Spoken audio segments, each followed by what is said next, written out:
Bon, ben, je vais démarrer. Donc je vais vous présenter des travaux. C'est moi qui présente, mais c'est des travaux qu'on a réalisés avec plusieurs collègues, donc de manière, enfin avec qui on a collaboré, soit de manière régulière, soit de manière épisodique.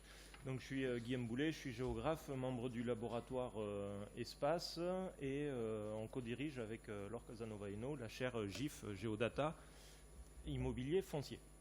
Donc on va parler aujourd'hui de l'ouverture des données sur les marchés fonciers immobiliers, donc des données sur les transactions foncières immobilières. Et c'est une ouverture qui est assez intéressante parce qu'elle pose beaucoup de questions relatives au rapport entre opacité et transparence des marchés, donc un peu deux antonymes, et c'est de ça dont on va parler aujourd'hui.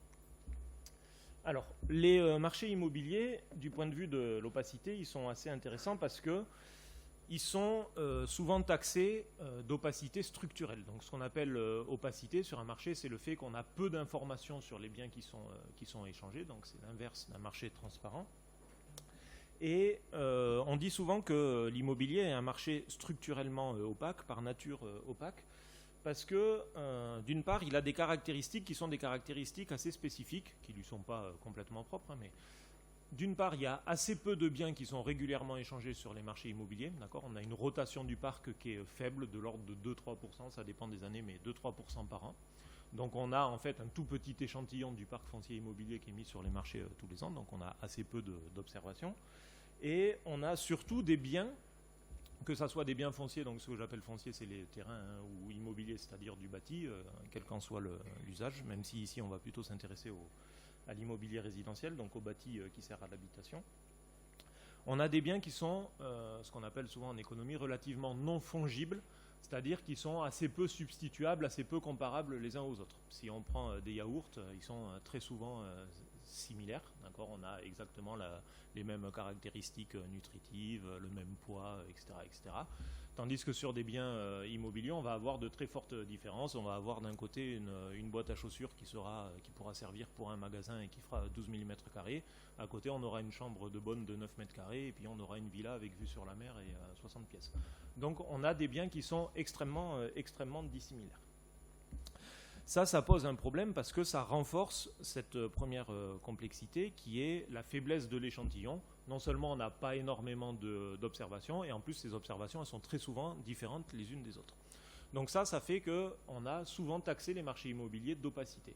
Cela dit, c'est un peu une fausse excuse, entre guillemets, parce que cette opacité elle est largement contournable par des méthodes statistiques, économétriques, qui vont permettre de dépasser cette dissimilarité en disant bon ben voilà, je vais prendre chacun des biens qui est échangé sur le marché et je vais considérer que ce bien est marqué par telle et telle caractéristique, tel et tel attribut, et je vais pouvoir monter des modèles économétriques, statistiques qui corrigeront cet effet et donc calculer, si vous voulez, des sortes de prix toutes choses égales par ailleurs, en annulant l'effet de tel bien qui a une piscine alors que l'autre n'en a pas, le fait qu'ici il y a un balcon, là il n'y en ait pas, etc.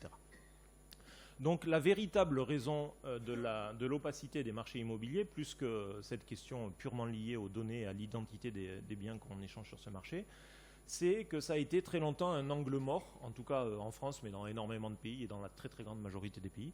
Ça a été un véritable angle mort de la statistique publique. La statistique publique en France, y compris l'INSEE et notamment l'INSEE, connaît bien le parc immobilier, on sait très bien combien il y a de logements, on sait si c'est des résidences principales ou pas, on sait si c'est des logements anciens ou neufs, s'ils ont 5 pièces, une pièce, etc. Donc le parc, l'identité des logements, on la connaît très bien. Par contre, on connaît très mal le flux. D'accord, on connaît le stock, on ne connaît pas le flux. Et pendant très longtemps, l'INSEE avait absolument aucune production relative au prix des biens immobiliers qui étaient échangés sur le marché.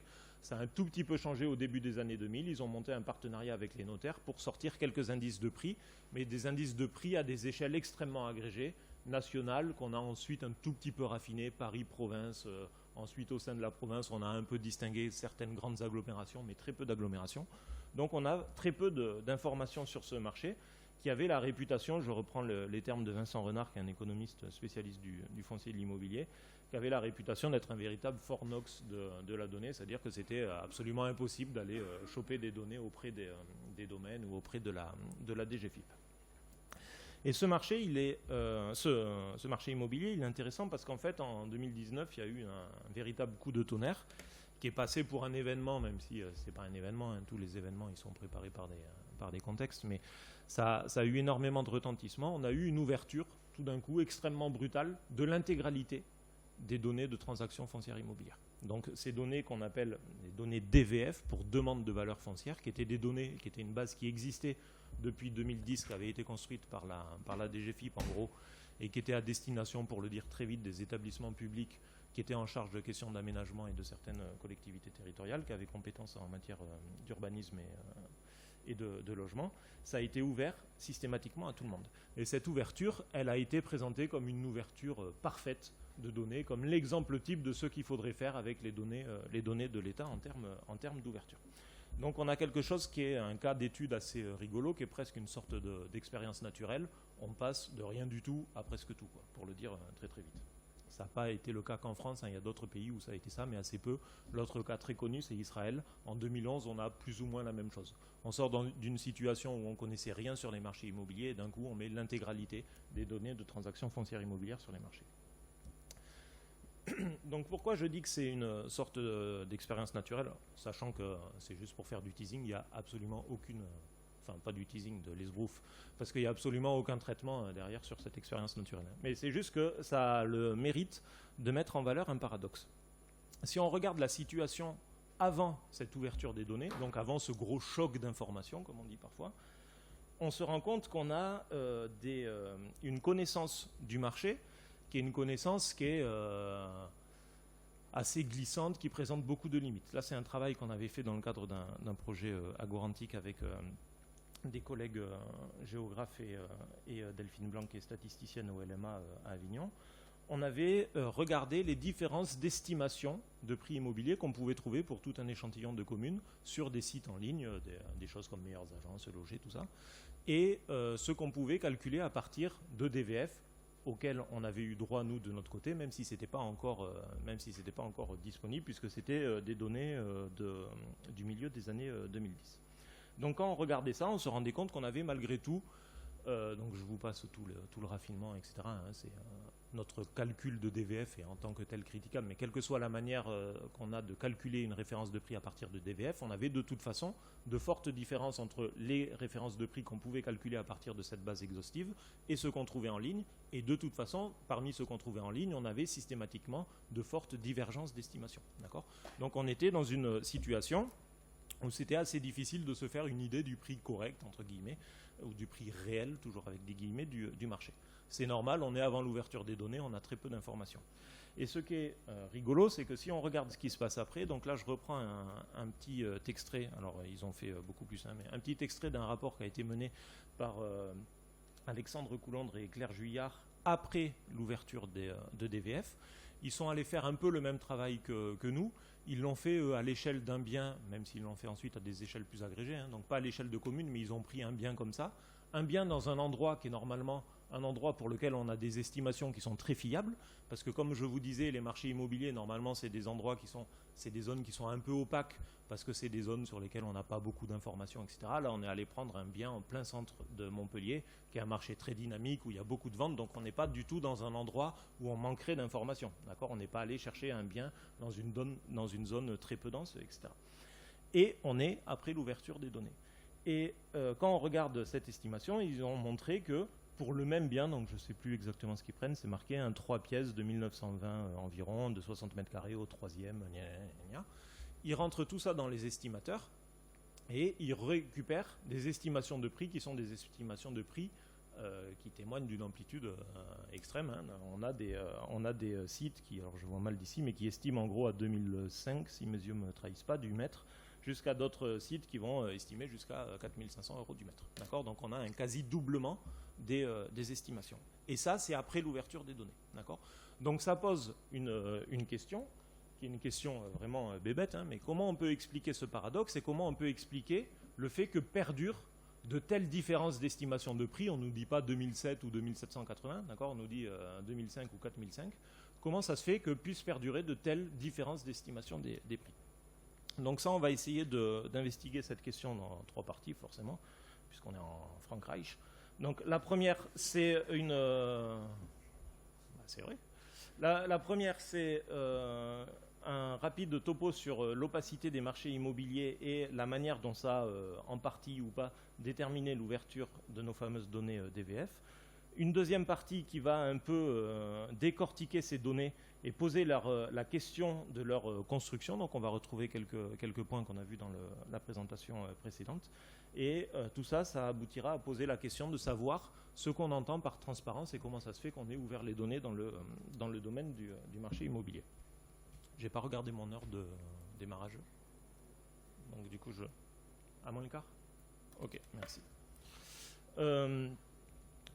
Donc, comme je vous le disais, ce marché immobilier, il est très connu pour son opacité. Et c'est une opacité qui a longtemps un peu écorché les gens, parce que c'est une opacité paradoxale à plus d'un titre. Et le premier de ces titres, c'est que le marché immobilier, ça pèse très lourd. D'accord ? D'un point de vue économique, c'est un secteur qui est pas du tout négligeable. Si vous prenez en gros le total de la valeur des biens fonciers immobiliers qui sont échangés une année en France, ça pèse 10% du PIB. D'accord ? Donc c'est quelque chose qui est un secteur absolument pas négligeable. Et j'inclus pas dans ces 10% le secteur du logement ou de la construction au sens très large du terme, qui vaut lui-même bien 8-10%, ça dépend comment on calcule, hein. Peut-être un peu plus si on prend en compte toutes les activités d'intermédiation. Si vous regardez ce à quoi correspondent, je ne sais pas moi, les activités notariales liées aux échanges de biens immobiliers ou à la gestion des biens immobiliers, si vous prenez tout ce qui est agence, si vous prenez tout ce qui est construction, si vous prenez tout ce qui est géomètre, etc., vous avez là encore une part du PIB qui est extrêmement importante. Et donc, on retrouve cette idée que le marché immobilier serait un exemple type de marché opaque et donc de marché pas très efficient. Je vous ai mis la citation rigolote d'un article connu d'Evans qui dit, bon voilà, là on est dans un marché qui est efficient au sens économique du terme à 90%, et en tout cas il n'est clairement pas à 99%. Pourquoi on dit qu'il n'est pas complètement efficient ? Je ne suis pas économiste, il y en a dans la salle, donc je vais essayer de ne pas trop dire de conneries, mais c'est qu'on part du principe que si vous avez des problèmes d'information sur un marché, vous allez fausser toute une série de mécanismes qui sont liés à la concurrence, et en faussant ces mécanismes, vous allez introduire des défaillances de marché, vous allez introduire des frottements à des endroits où, normalement, théoriquement, il ne devrait pas y en avoir. Donc vous allez notamment limiter la liquidité des biens. D'accord ? Vous allez avoir des personnes qui vont échanger moins facilement ou qui vont moins facilement acheter un logement parce qu'ils ne sont pas trop sûrs de ce qu'ils achètent, ils ne sont pas trop sûrs qu'il n'y a pas un loup qui soit caché, etc., etc. Vous allez avoir potentiellement des logements qui vont s'échanger à des prix qui pourraient correspondre à des prix qui seraient surpayés. Ces personnes auraient moins payé, par exemple, si elles avaient eu une meilleure information. D'accord ? Donc, pourquoi on dit qu'il va y avoir une défaillance de marché ? Market failure en anglais, parce qu'on dit que ce marché, il n'est pas efficient, parce que vous avez des personnes qui vont prendre, entre guillemets, de mauvaises, je mets toutes les guillemets qu'il faut, hein, personnellement je souscris assez peu à ça, mais qui vont prendre de mauvaises décisions en termes d'appréciation de ce qu'elles vont acheter, parce qu'elles n'auront pas eu l'information nécessaire pour agir comme il faut. Et c'est ce qui fait que de nombreux économistes, notamment un très très célèbre qui s'appelle Shiller, qui a notamment énormément travaillé sur l'économie de l'information, mais surtout sur l'immobilier, dit que dans un livre qui est un livre qu'il avait écrit après la crise des subprimes en 2012 et qui s'appelle modestement La solution à la crise des subprimes, The Subprime Solution, il dit voilà, une des bonnes politiques à mener, c'est d'ouvrir les données, d'améliorer l'information qui est disponible, parce que si on améliore l'information qui est disponible, alors les personnes auront une meilleure connaissance du marché, donc elles se risqueront moins à faire des achats qui sont des achats mauvais ou qui sont des achats à des mauvais prix, parce qu'elles se diront mais attends, là on a ouvert les marchés, je vois que les données, je vois que ça se vendait tant avant et que maintenant ça se vend tant, or la population a évolué que comme ci comme ça, l'inflation a été comme ci comme ça, le coût du béton a été comme ci comme ça, donc c'est pas normal que ça ait été autant valorisé, il aurait fallu, je devrais payer mon bien un peu moins cher, d'accord ? Donc c'est pour ça que Shiller sort des phrases de ce style. Et cette position de Shiller, c'est une position qu'on retrouve alors de manière beaucoup moins académique et de manière beaucoup moins complète d'un point de vue théorique, mais qu'on va retrouver dans énormément de positions politiques, un peu au jour le jour. Il y a un rapport qui est très connu, un rapport au Sénat, à la Commission des affaires économiques, extrêmement connu, qui date de 2005 en France, qui est le rapport des sénateurs Bray et Repentin, qui dit explicitement qu'en France, en 2005, il est possible qu'on paye trop cher les logements parce qu'on manque d'informations. D'accord ? 2005, on est en plein dans la période de super hausse des prix juste avant la crise des subprimes. On a des prix qui ont quasiment doublé en moins de 10 ans. Et donc ces sénateurs disent, en fait, les prix, ils ont quasiment doublé en moins de 10 ans, dans un contexte où on n'a absolument pas d'information. Il y a peut-être un lien. En tout cas, si on avait une meilleure information, il y aurait moins de spéculation, quel que soit le caractère magique et fourre-tout de ce terme. Mais il y aurait peut-être moins de spéculation sur les marchés, et donc peut-être que les gens paieraient moins cher l'immobilier. Donc cette opacité du marché immobilier, c'est celle-ci. Et c'est celle qui va déterminer en bonne partie, je sais qu'il y a des fans donc je vous l'ai mis, c'est celle qui va déterminer en bonne partie l'ouverture de DVF. Quand Darmanin, qui est au compte public, si je ne me trompe pas, à l'époque en 2019, ouvre les données DVF, enfin préside la petite cérémonie ou réunion publique d'ouverture de DVF, il dit « La mise en ligne de ces données permettra d'améliorer considérablement, je cite, la connaissance des prix sur le marché immobilier au bénéfice des citoyens, des acteurs économiques du secteur, comme des collectivités territoriales. » D'accord ? Donc il y a bien cette idée, on retrouve un peu le truc de Schiller, là, c'est good politics et c'est good economics. D'accord ? Le fait d'ouvrir ces données, ça va améliorer la situation. Concrètement, elles ressemblent à quoi ces données DVF ? Elles ressemblent à ça, elles sont mises en ligne. Alors il y a plusieurs vecteurs de mise en ligne. Là j'ai pris Etalab, il y a d'autres canaux. Elles ressemblent à ça. Vous allez pouvoir télécharger pour quasiment toute la France. D'accord ? On enlève l'Alsace-Moselle, qui a un régime spécifique hérité de la colonisation allemande. Vous allez avoir, pour quasiment toute la France, la possibilité de télécharger des informations qui vont être géolocalisées, vous le voyez ici, la parcelle cadastrale, d'accord, donc la plus petite unité cadastrale disponible en gros. Vous allez pouvoir télécharger des informations qui vont vous dire quel type de bien a été vendu, pour combien. D'accord, donc sur cette parcelle, à tel endroit, là, celle qui est en rose, on a vendu pour 211 450 € le 6 mars 2018 au 1006 route d'Albi, une maison de 220 mètres carrés qui faisait 4 pièces et un terrain de 2470 mètres carrés. D'accord ? Donc ça, vous avez cette information pour l'intégralité, donc une information qui permet de retrouver des informations individuelles, qui était quelque chose qui existait déjà en France avant, mais il fallait pour ce faire se déplacer au SPF, le service de la publicité foncière, donc feu la conservation des hypothèques, et aller voir les gens et dire bon ben voilà, je voudrais savoir ce qui s'est vendu, à combien, quelle était la superficie, etc. sur telle parcelle, et on était obligé de vous la donner, d'accord, moyennant une petite redevance, qui était une redevance tout à fait abordable pour des particuliers, ça dépend, je sais plus, Laure, tu t'en souviens peut-être, mais c'est 7 €, non, un truc comme ça, je crois que c'était 7 € à l'époque. Et en gros, ça correspondait à un système dont Joseph Combi, qui est un autre très très grand chercheur dans le domaine foncier immobilier, disait qu'il était absolument nul, c'est pas tout à fait ces termes, mais c'était ça, absolument nul pour étudier le marché foncier immobilier, mais absolument parfait pour satisfaire la curiosité de tout le monde. D'accord ? Vous saviez que Johnny avait acheté ou vendu une maison à tel endroit, ou Chirac, c'était tout à fait possible d'aller savoir combien il avait payé. D'accord ? Donc avec DVF, on a l'intégralité de ça pour l'intégralité du territoire français sur les 5 dernières années. Ça, c'est DVF, ouais. C'est l'appli qui permet de télécharger. Alors, encore une fois, il y a plein d'autres canaux de téléchargement des données, avec des formats différents, etc. Ces données DVF, elles sont un peu spécifiques. Elles sont un peu spécifiques parce qu'elles ont été fournies par la DGFiP, d'accord, donc une des directions générales de Bercy, Finances publiques et Impôts.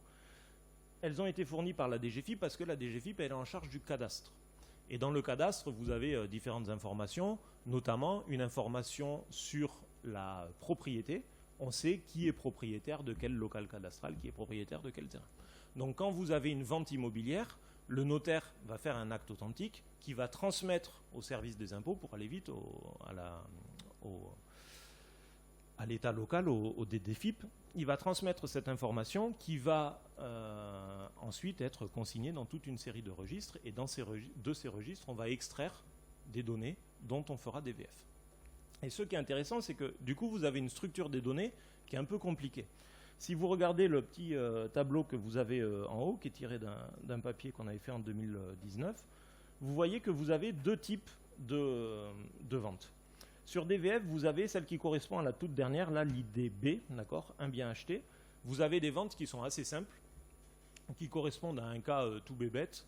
Je vends un bien à un prix, et ça correspond à une ligne, d'accord. Je vends juste, en l'occurrence, c'est un exemple fictif, une seule maison de 120 mètres carrés à 302 000 €, qui est dans le local cadastral, qui est identifié par le numéro 5 dans le cadastre. Donc ça, c'est super facile.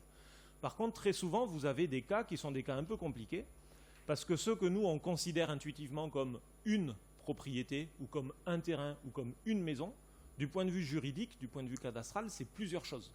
Très souvent, on a l'impression d'acheter une maison, mais en fait, sur cette maison, vous avez une maison qui est identifiée au cadastre comme un local, mais vous avez aussi une petite parcelle de terrain qui est identifiée comme un terrain autonome, d'accord ? C'est une parcelle qui est collée à celle sur laquelle il y a la maison. Il se trouve que vous l'achetez ensemble, donc vous avez l'impression que c'est la même chose, mais c'est une autre parcelle. Éventuellement, sur cette parcelle, il y a un garage. Lui-même, il peut avoir ou quoi que ce soit, un bâtiment agricole, etc. Lui, il a aussi un identifiant cadastral, etc. Donc, une grande partie des biens qui sont échangés sur les marchés correspondent en fait à des combos de biens dans lesquels vous allez avoir plusieurs biens qui peuvent être potentiellement des biens dissemblables. Et c'est ce qu'on a ici. Dans les 4 premières lignes, là, vous allez avoir une seule vente, et cette seule vente, elle va porter sur plusieurs biens qui auront été vendus en même temps. Ça va être compliqué par le fait que ces ventes, elles peuvent comporter des dispositions. Alors ça, bon, je ne vais pas traîner dessus, hein, mais c'est des dispositions notariales. Ça veut dire que éventuellement, le notaire peut choisir de regrouper certains biens et pas d'autres s'il y a des biens différents qui sont associés aux biens, etc. Mais quoi qu'il en soit, si on se contente, par exemple, ne serait-ce que des 4 premières lignes IDEA, vous allez voir que pour un prix global de 250 000 €, on va acheter un appartement, un deuxième appartement et une dépendance. D'accord ? Une cave, je ne sais pas, un garage, n'importe quoi.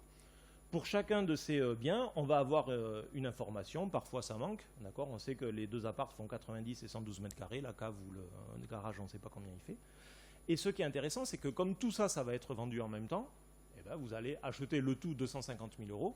Mais quand vous allez acheter vos 2 apparts, c'était pas cher, hein, mais quand vous allez acheter vos 2 apparts 250 000 € et votre cave 250 000 €, à aucun moment, même si vous, peut-être, vous avez dit avec le vendeur, bon, bah attends, moi je veux bien te prendre les 3, mais pour 250 000, pas pour 270 000, sous-entendu, éventuellement ton garage, tu me le vends qu'à 10 000 et tu me le vends pas à 30 000, d'accord ? C'est peut-être l'opération que vous avez faite entre vous quand vous avez négocié.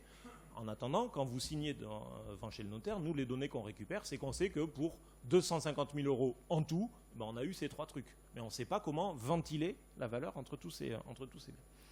Ça, c'est la structure des ventes de DVF qui est directement héritée de cette intermédiation cadastrale, juridique, parce qu'en fait, le cadastre, la DGFiP, ceux qui finissent par fabriquer un peu contre leur gré DVF, eux, ce qui leur importe, c'est de savoir que le proprio du premier appart, le propriétaire du deuxième appart, le propriétaire du garage, ça a changé, c'est passé de lui à lui. Il se trouve que c'est le même vendeur, c'est le même acheteur, le tout dans le même acte notarié pour un seul prix. Bon, ben, j'estime que c'est qu'un seul propriétaire, c'est une transaction, je mets ça dans le fichier des transactions. Mais en fait, on est allé reconstituer une transaction à partir d'un fichier qui est un fichier fiscal de registre, si vous voulez, de la propriété et qui n'est absolument pas un fichier de flux économique, d'échange économique. D'accord ? Il n'est pas conçu comme ça. A l'inverse, quand vous achetez les données des notaires, qui sont les personnes qui pourtant fournissent les informations qui sont transmises à la DGFiP et qui servent à faire DVF, les notaires, ils font exactement la même chose, ils savent encore mieux que nous que ça fonctionne comme ça. Mais par contre, ils vont fabriquer des données qu'ils vont vendre, que longtemps ils ont vendu avec une situation quasiment monopolistique avant que DVF soit ouvert, qu'ils ont vendu très très cher. Ils vont structurer des données pour que ces données soient facilement appréhensibles. D'accord ? Quand on récupère des données, comme c'est le cas dans DVF, si on est un peu bon dans la gestion des données, on peut se débrouiller. Si on n'est pas bon, c'est quand même le bazar, quoi. On se retrouve avec 3 fois le même identifiant, 3 fois le même prix. C'est un peu la merde pour faire des données propres. Donc, ce que font les notaires, c'est qu'eux, ils vont avoir une technique qui va consister, en gros, à basculer certaines lignes. Quand vous avez des transactions multilignes dans DVF, ils vont les basculer en colonnes. Donc, ils vont décider, en fait, que quand j'ai une transaction multiligne, j'ai quelque chose que je peux faire équivaloir à un bien principal. Il y a un appart et une dépendance. Le gros de la vente, c'est l'appart. Je peux concevoir la dépendance comme une variable qui qualifie cet appart. Alors que la DGFiP le considère comme un bien supplémentaire vendu en même temps que l'appartement, moi je vais considérer que c'est juste quelque chose qui qualifie l'appartement de la même manière que est-ce qu'il est bien isolé thermiquement, est-ce qu'il a une salle de bain équipée, est-ce que je ne sais pas quoi. D'accord ? Donc on va considérer que c'est ça. Et cette opération, en fait, on va voir qu'elle n'est pas si, intuitive et évidente que ça et qu'elle pose des problèmes. Elle pose des problèmes parce que toutes ces données-là, nous, on a tendance à les considérer de manière un peu évidente. On va se dire, ah bah tiens, DVF, c'est normal, c'est des données qui sont des données officielles, etc. Donc, c'est le vrai prix que je vais pouvoir en sortir. Et en fait, cette structuration des données est compliquée. Je vous ai mis ici un petit extrait d'un entretien. Quand je sors le fichier retraité par le CEREMA parce que vous avez plusieurs versions de DVF. Quand je sors le fichier retraité par le CEREMA, qui est un établissement public d'État de DVF, si j'essaie de sortir par exemple des données moyennes de prix ou ce genre de truc, je ne tombe pas sur le même truc que quand on a ouvert le fichier source et qu'on a reclassé nous-mêmes. Donc on voit ce qu'on disait sur la diapo précédente. Là, quand on a nos transactions qui répliquent des prix et qui les répliquent sur différents biens qui sont mutés ensemble, concrètement, si on veut tomber sur une logique combien vaut cet appartement qu'il est ou pas, tel attribut en plus, un garage, une dépendance, quoi que ce soit, il faut faire une opération qui est une opération de reventilation de la somme totale sur chacune des fractions de la vente. D'accord ? Il faut dire, bon ben voilà, j'ai 2 appartements plus une cave, il faut que je décide quelle est la valeur que je peux légitimement associé au premier appart et que je peux légitimement associer au deuxième appart si je veux travailler sur le bien d'un prix immobilier. Si je veux travailler sur le nombre de biens qui sont vendus, je m'en fous. Par contre, si je veux travailler sur le bien d'un prix immobilier, je suis obligé de faire ça. Et donc, c'est ce que dit cet interviewé dans le premier exemple. Cette opération, elle est compliquée parce que selon les techniques statistiques qu'on va utiliser pour reventiler les prix, eh ben, on va avoir des résultats qui vont être différents. D'accord ? C'est normal, en fonction du choix méthodologique, on va avoir des sorties qui vont être différentes. Et ça perturbe beaucoup les gens parce qu'en fait, les gens, ils partent du principe que, pour reprendre la distinction de Desrosières qui est super connue, ils partent du principe que les données de marché, c'est des données de mesure. Desrosières, dans plein de papiers, mais dans un papier qui est très connu, qui s'appelle « Les ambiguïtés de la sociologie quantitative », il dit que la majorité des personnes considèrent les mesures en sciences sociales, considèrent les observations quantitatives en sciences sociales comme des phénomènes de mesure. Et le modèle des phénomènes de mesure, c'est en gros les sciences expérimentales, les sciences de la Terre. On peut objectivement mesurer une masse, on peut objectivement mesurer une vitesse de déplacement, quoi que ce soit, etc. Et donc, ils pensent, en sciences sociales, que quand on a ça, quand on a cet étalon en tête, l'intégralité de ce qu'on va mesurer en sciences sociales est une mesure au même titre que la mesure de n'importe quel phénomène physique ou chimique. Alors qu'en fait, la majorité, en tout cas une vaste part des mesures des observations quantifiées qu'on va mobiliser en sciences sociales, ce n'est pas des mesures, c'est ce qu'il appelle des conventions d'équivalence, quoi que ce soit, c'est des opérations de codage, c'est-à-dire c'est des choses qui vont relever plutôt d'un modèle juridique que d'un modèle des sciences expérimentales ou des sciences physiques. C'est-à-dire que l'exemple type, c'est le chômage. Il n'y a pas de quelqu'un qui soit dans l'absolu chômeur ou pas chômeur. Il y a des personnes dont on va décider de les classer dans la case chômeur ou pas, et pour ça, on va utiliser des seuils. Si tu as travaillé moins de temps d'heures par semaine, etc., alors je te classe chômeur ou pas. La même chose pour les touristes, en fonction de la durée de ton séjour quelque part, je te considère comme touriste ou pas, etc. Ces seuils, à la limite, ce n'est pas l'occasion de les contester, on s'en fiche un peu. Mais en tout cas, ce qui est important, c'est de bien prendre conscience du fait qu'ils sont dépendants d'un choix méthodologique qui a été fait à l'avance. Et en fait, on va retrouver un peu ça avec nos histoires de structuration des données de DVF, parce que quand je vous disais que pour essayer de réaffecter un prix à un bien, si on veut travailler sur le prix des biens, on est obligé de faire des choix méthodologiques. Ces choix méthodologiques, ça va être un peu cela, parce que le prix, lui, il n'est pas discutable. La quantité de X 1000 euros qu'on a donné, c'est une valeur absolue, c'est une somme. À la limite, on peut dire que c'est une pure mesure. Par contre, le fait de dire est-ce que c'est un appartement, est-ce que c'est une dépendance, est-ce que c'est une dépendance qui va avec l'appartement ou quoi, là on retombe dans le codage et on retombe dans la convention d'équivalence. Idem pour la mesure des superficies habitables. D'accord ? Toutes les histoires de à partir de quelle hauteur de plafond on considère que c'est superficie habitable ou pas, c'est exactement des questions de convention d'équivalence.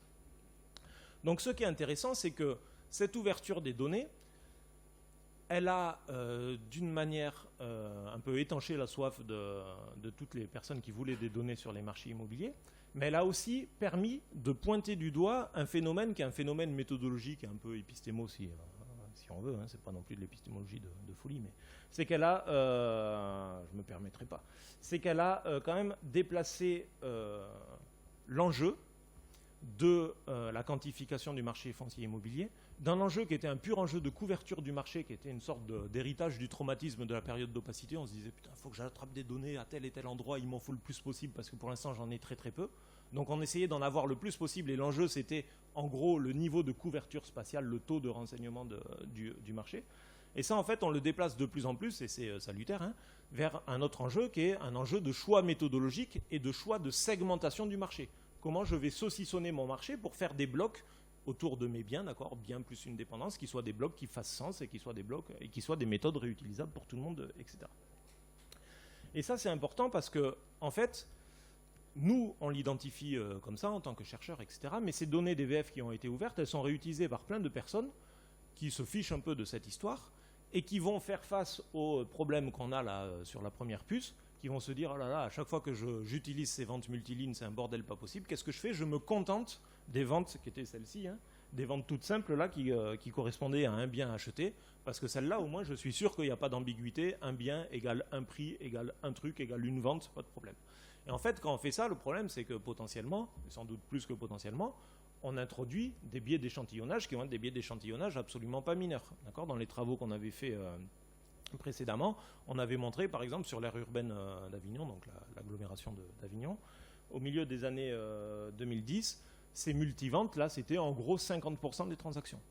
Donc ça veut dire qu'on dit, ah ben je réduis mon taux d'échantillonnage, de sondage à 50%, et donc potentiellement il y a des endroits où je peux générer de la distorsion, d'autant plus qu'on a des effets de structure qui sont très forts sur le marché immobilier. On n'a pas du tout le même type de biens dans des zones centrales que dans des zones périurbaines, par exemple.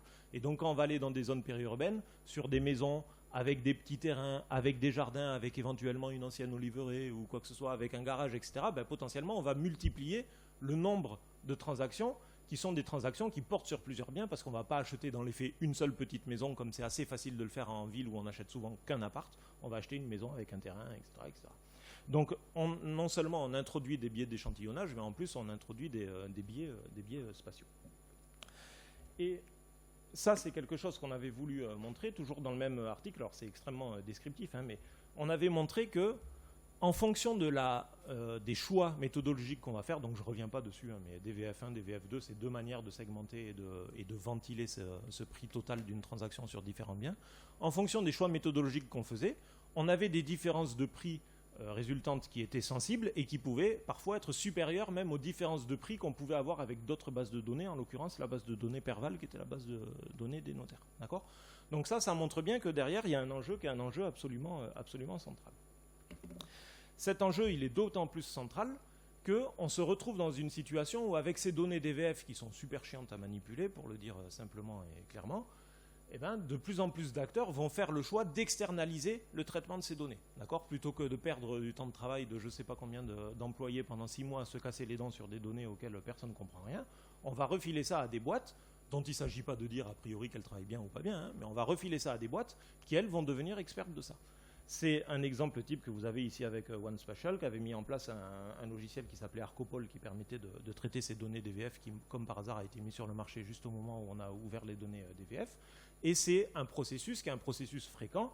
C'est la citation un peu longue, désolé, je ne savais pas trop où la couper, que j'ai mise dessous, où en gros quelqu'un dit, bon ben, ce qui se passe avec DVF, c'est exactement la même chose que ce qui se passe avec les annonces légales. Quand tu es une entreprise, soit tu t'épluches l'intégralité des annonces légales, c'est super long, c'est super chiant, tu comprends rien, tu vas perdre beaucoup de temps à passer du temps sur des annonces auxquelles tu pourras jamais répondre. Ou alors, sinon, tu vas payer une boîte, cette boîte, elle aura fait un pré-tri pour toi, et au moins tu récupères ce dont tu as besoin, et puis tu réponds à ça. Et il dit, c'est exactement la même chose avec DVF. Soit on se casse les dents dessus, et on perd un temps pas possible à essayer de faire nous-mêmes nos propres routines, en sachant pourquoi, etc. Soit on fait confiance à des boîtes qui font ça sur le marché, et on leur achète un produit. D'accord ?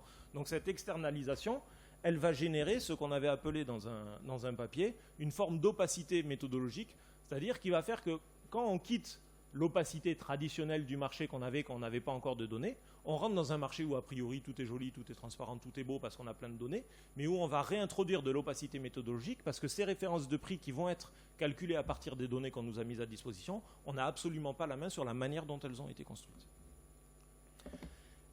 Et donc ça c'est intéressant, c'est la dernière partie, j'en ai bientôt fini. C'est intéressant parce que cette forme de réopacification des données, elle est liée à leur marchandisation.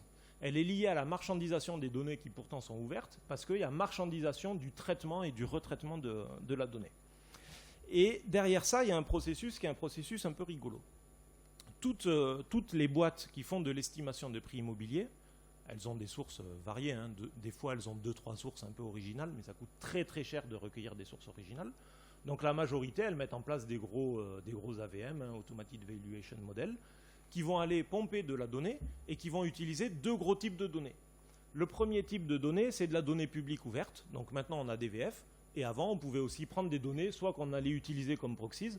D'accord ? Ah bah tiens, si j'ai une carte de la part des cadres et de la part des ouvriers, bah j'ai grossièrement, a priori, une carte des prix du logement parce que les ouvriers ne vont pas pouvoir payer trop cher, les cadres ils vont pouvoir payer plus cher.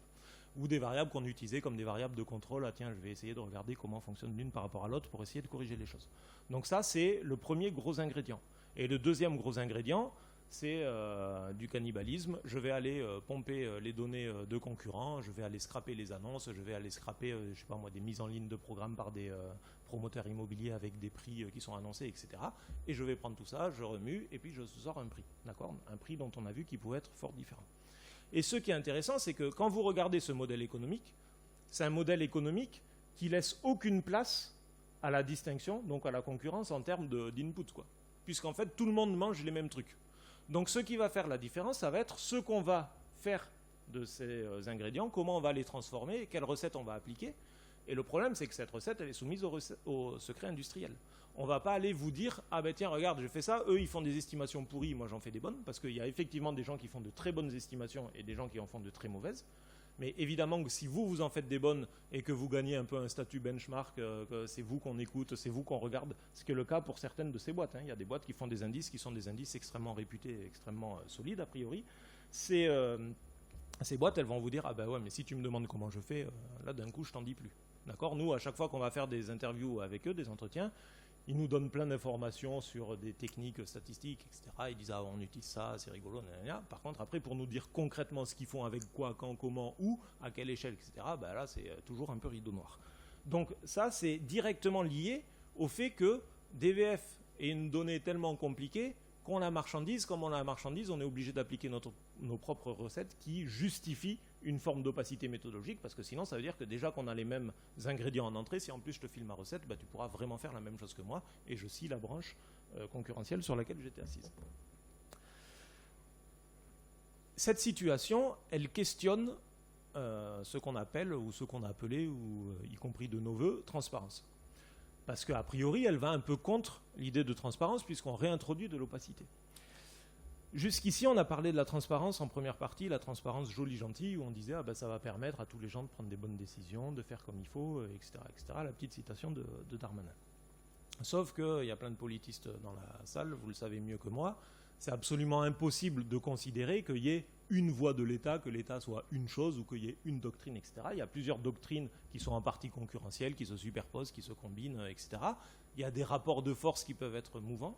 Et ce qui est intéressant, c'est que globalement, si on regarde ceux qui ont très fortement impulsé l'ouverture des données foncières immobilières, c'est-à-dire l'exécutif national, et parfois très très haut dans l'exécutif national, quand on regarde cet exécutif national, il y a un changement extrêmement clair de paradigme de part et d'autre de 2015. Jusqu'à 2015, on a un paradigme que j'ai appelé, bon, ça pourrait être mieux appelé, Duflot, Allure, Régulation. Allure, c'est une loi. Ce paradigme, donc Duflot de Cécile Duflot, ce paradigme, c'est l'idée de dire si on veut pouvoir intervenir sur les marchés, si on veut pouvoir mieux les réguler, essayer de construire du logement social, essayer d'intervenir à des endroits qui sont des endroits qui permettraient la densification, une meilleure forme des villes, il faut connaître des choses sur le marché immobilier parce que sinon on ne peut pas intervenir comme il faut, on a besoin d'avoir des informations pour intervenir de manière correcte. D'accord ? Donc c'est une entrée qui est une entrée régulation et qui est une entrée urba, d'accord ? Politique du logement et politique urbanistique. Après 2015, le paradigme qui va clairement prendre le lead, c'est un peu le paradigme inverse, entre guillemets, donc j'ai essayé de faire des symétries, des parallélismes. C'est plus Duflot, c'est Macron, c'est plus la loi Allure, c'est la loi République numérique, et c'est plus l'idée directrice de régulation, c'est l'idée directrice de Startup Nation. Et ça, cette idée, c'est quoi ? C'est de dire, maintenant, je vais essayer d'ouvrir la donnée, non pas pour intervenir sur les marchés urbains, mais pour générer un secteur économique qui va être un secteur économique qui est susceptible d'être un relais de croissance ou de générer de l'activité. Et donc cette transparence, elle va être, c'est le dernier point, réduite en partie à une forme de compétitivité qui est très très nette, je ne sais plus qui en parlait, c'était Gaël ou Yannick, je ne sais plus, mais qui ressemble un peu à ce qu'on peut voir dans les trucs de Jeannot, Cotin-Marx, là, la privatisation numérique, etc. On va voir qu'on a des langages qui sont quasiment les mêmes entre ceux qui relèvent de l'État et ceux qui va relever des boîtes privées. Et ce langage, ça va être celui de la compétitivité, notamment de dire, en fait, la transparence va devenir un argument pour vendre une qualité d'investissement, parce que des investisseurs ne vont pas aller investir si on n'est pas sûr de toute une série de paramètres. On ne va pas aller risquer nos sous. Donc avoir de la transparence sur les marchés, c'est dérisquer un marché. Dérisquer un marché, c'est être plus attractif, ce qui permet la compétitivité. D'accord ? On n'a pas le temps. Donc ce qui est intéressant en conclusion, c'est qu'une fois qu'on a ça, qu'est-ce qu'on en fait ? Il y a un premier double écueil, c'est d'essayer de naviguer entre Charybde et Scylla. On ne va pas tomber dans le scientisme bébête ou BA de certains qui vont dire « Ah, c'est cool, il y a plein de données, donc on peut tout savoir sur tout. » D'accord ? Vous avez plein de startups qui vous disent « Moi, je te dis dans 10 ans combien vaudra ton bien immobilier à 100 euros près du mètre. » Donc il ne faut peut-être pas tomber dans ce scientisme un peu bébête. Il ne faut pas non plus tomber dans une forme de relativisme qui consiste à dire oh, bah, de toute façon ça ne sert à rien de quantifier les choses parce que de toute façon ça dépend des choix méthodologiques, donc ça ne veut rien dire. D'accord ? C'est important de quantifier des prix, il y a des phénomènes derrière qui sont extrêmement importants et ils jouent un rôle qui est absolument central. Donc le but, c'est pas non plus de distribuer dans ce contexte des bonnes ou des mauvaises notes, de dire ah bah, eux ils travaillent bien, ils ont des bons prix, eux ils travaillent mal, ils ont des mauvais prix. Par contre, c'est acter le fait qu'en effet, les prix peuvent être dépendants des méthodes qu'on utilise et de voir, une fois qu'on a acté cette dépendance, ce qu'on en fait. Et je pense que là, d'un point de vue scientifique, il y a deux choses qui sont un peu stimulantes. La première, c'est un enjeu qui va être d'ordre méthodologique. Va se poser la question de savoir comment sont construits ces indices, qu'est-ce que ça donne en termes de sensibilité, de robustesse, comment c'est lié au MOP, si on fait de la géographie, etc. Essayer de faire de la rétro-ingénierie dessus pour essayer de comprendre ce qui fait qu'on ait des indices qui soient si différents, etc., avec les mêmes données en entrée. Le deuxième, ça va être un enjeu qui va être là peut-être plus directement économique, mais aussi sociologique en partie, c'est-à-dire une étude des impacts de cette forme de floutage ou d'éblouissement des prix qui fait suite à l'opacité sur le marché lui-même. Est-ce qu'il y a comment déjà les personnes mobilisent les données ? Il y a un rapport qui est sorti sur ça, mais il y a assez peu d'impact. D'accord ? Normalement, on est censé regarder toutes les données avant d'acheter. Dans les faits, on se rend compte que les actes d'achat, ils sont souvent assez dissociés d'une vision complètement froide et rationnelle des données, qui est celle qui était postulée par exemple par Shiller. Et il y a aussi toute une question de performativité, d'effet des connaissances pour les personnes qui les consultent, des niveaux de prix sur leur pratique. D'accord ? Donc là, on retombe un peu sur les objectifs premiers de certains économistes en matière d'ouverture des données. Est-ce que la connaissance des prix, la transparence accrue des marchés jouent sur les prix ? Pour l'instant, on n'a pas beaucoup d'informations. Il y a une information tirée d'un papier israélien, puisque, comme je vous disais, Israël a fait plus ou moins la même chose que nous 8 ans avant, en ouvrant d'un coup toutes les données. Et donc, ce qu'ils ont montré, c'est qu'il y avait une réduction sensible et significative de la dispersion des prix qui étaient pratiqués après ouverture des données. D'accord ? En gros, on a réduit la dispersion des prix qui étaient pratiqués sur le marché une fois qu'on a ouvert les données. Quand on dit ça, après, on peut réduire la dispersion des prix, que ce soit ici ou que ce soit ici. Donc, on n'a pas encore d'informations sur le niveau réel des prix qui sont pratiqués. Mais en tout cas, ça, on a des informations sur ça. On a aussi des formes d'informations. C'était beau ça. Des formes d'informations qui donnent des informations sur des questions plutôt relatives à la performativité ou à l'impact des parcours d'information sur les prix qui sont pratiqués. En économétrie, il y a plusieurs papiers qui montrent que, en fonction des références de prix qu'on a consultées, en fonction des endroits où on a prospecté et des prix des endroits auxquels on a prospecté, on était susceptible de payer plus ou moins cher ce qu'on finit par acheter. Donc je pense que ça, c'est un peu les deux choses qui seraient rigolotes à évaluer dans cette situation. Encore une fois, pas courir nécessairement après une objectivité qui est de toute façon un peu fantasmagorique dans un cadre où il y a beaucoup de conventions d'équivalence, même si ça veut dire qu'il faut pas, ça veut pas dire qu'il ne faut pas quantifier, mais essayer d'aller creuser plutôt du côté de ces enjeux méthodaux et d'effets sur les marchés qui sont en plus des enjeux plutôt transdisciplinaires. Merci.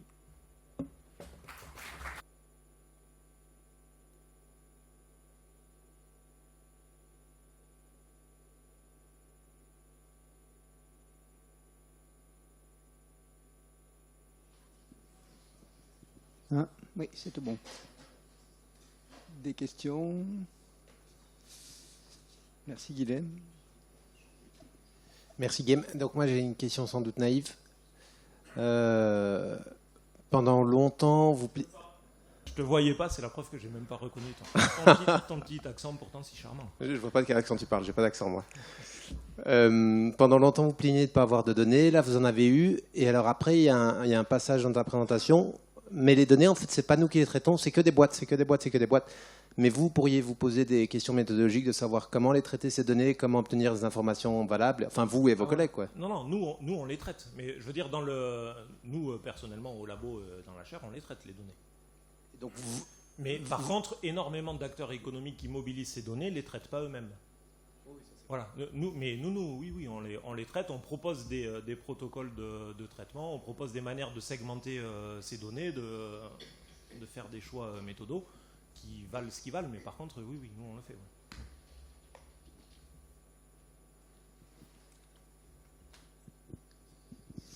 Ouais, avant l'ouverture des DVF, l'information sur les prix du marché immobilier était assez largement le monopole des professionnels de l'immobilier. En tout cas, ils revendiquaient ce monopole. Est-ce qu'on sait comment ils se sont adaptés à ça? C'est-à-dire, je suis un agent immobilier dans une petite agence locale.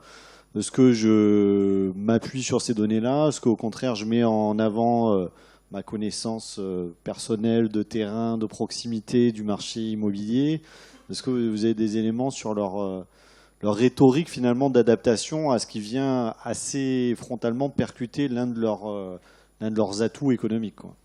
Ouais, en effet, beaucoup de boîtes, donc, qui sont des boîtes qu'on appelle souvent de la PropTech pour Property Technology.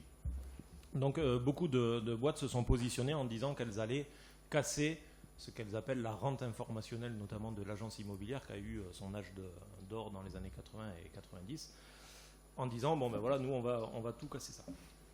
Donc ça roumègue un peu, comme on dit dans mon sud-ouest natal, du côté des agents, mais ça n'empêche pas que ces agents s'emparent, agents immobiliers, ça n'empêche pas qu'ils s'emparent complètement de ces données aussi, notamment de ces données retraitées, et notamment en souscrivant des abonnements à toutes ces plateformes qui leur proposent des outils d'estimation.